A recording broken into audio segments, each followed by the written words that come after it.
pergi ke sekolah membawa bekal ilmu dicari sepanjang usia. Buku yang baik jadikan akal, berbentuk insan penuh bahagia. Bismillahirrahmanirrahim. Salam Nasyid Madani. Salam sejahtera dari saya. Tulis buat anda semua. Nama saya ialah Rahim Nabi Mujahid bin Rohizan. Saya bersekolah di SK Tani Batu Pahang. Kod sekolah saya ialah CBA 7156. Dengan penuh rasa syukur dan gembira, pada hari ini saya ingin berkongsi sebuah buku yang cukup bermakna berjudul Merahnya Kasih Sufi. Buku ini disunting oleh Pengrohana Muhammad Zaki, seorang penulis tersohor di Malaysia. Ia diterbitkan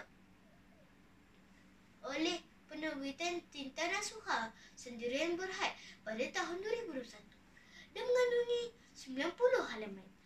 Buku ini bukan sekadar sebuah bahan bacaan biasa, tetapi sebuah koleksi kisah inspirasi yang menyentuh jiwa dengan harga yang berpatutan, iaitu RM20 di Semenanjung Malaysia dan Sabah. Buku ini mampu dimiliki oleh semua, termasuk murid seperti saya.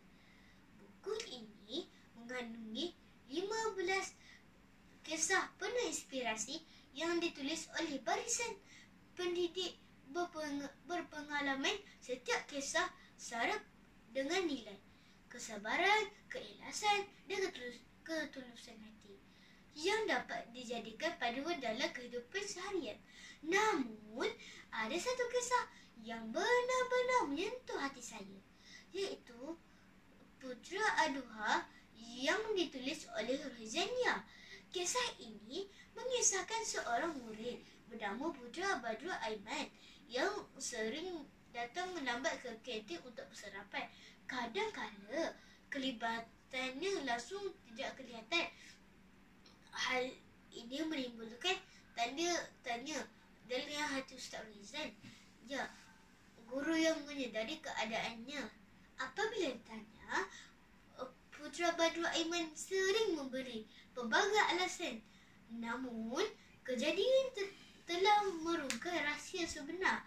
Ketika Ustaz Rohizan menuju ke kelas hujung untuk mengambil bukunya tertinggal, beliau melalui surau sekolah. Tiba-tiba, sepasang kasut sekolah yang lusuh di bawah tangga surau menarik perhatiannya.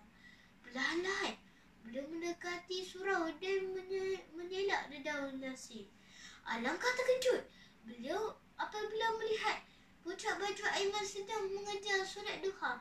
Keesokan harinya, di dalam kelas, Ustaz Rohizan bertanya, "Kenapa kamu mengajar solat duha?" Jawapan Putera begitu mengisahkan. "Saya ingat kata-kata cikgu, iaitu mintalah apa-apa sahaja dengan Allah pada waktu duha. Insya-Allah pasti akan dikabulkan." Jawapan ini membuatkan Ustaz Rohizan terdiam dan bermusahabah diri. Kisah ini mengingatkan saya tentang Puan Masihita, seorang wanita yang diuji Allah dengan penglihatan akibat kemenangan jalan raya. Jika dilihat dari keadaan keretanya selepas kemalangan, amat mustahil seorang boleh terselamat. Namun, apabila ditanya apakah amal yang sering dilakukan oleh beliau, menjawab dengan penuh ketenangan pada solat duha.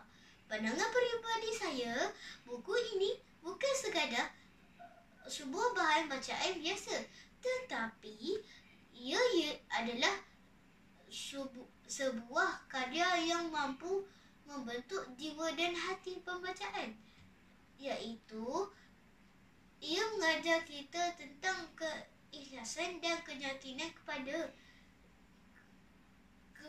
Allah. Saya juga berharap guru buku ini dapat memberi kesan positif kepada masyarakat, iaitu menyedarkan kepentingan solat duha supaya lebih ramai menjadikan ia amalan harian. Moga buku ini bukan sekadar dibaca, tetapi diamalkan dalam kehidupan. Insya-Allah ilmu bermanfaat akan menjadi bekal yang berharga di dunia dan akhirat. Bak kata pepatah, takkan hilang cahaya pada hati yang bersujud pada Ilahi. Jadi janganlah membuang masa. Ayo dapatkan buku ini di pasaran. Sampai berjumpa lagi. Assalamualaikum warahmatullahi wabarakatuh. Bye.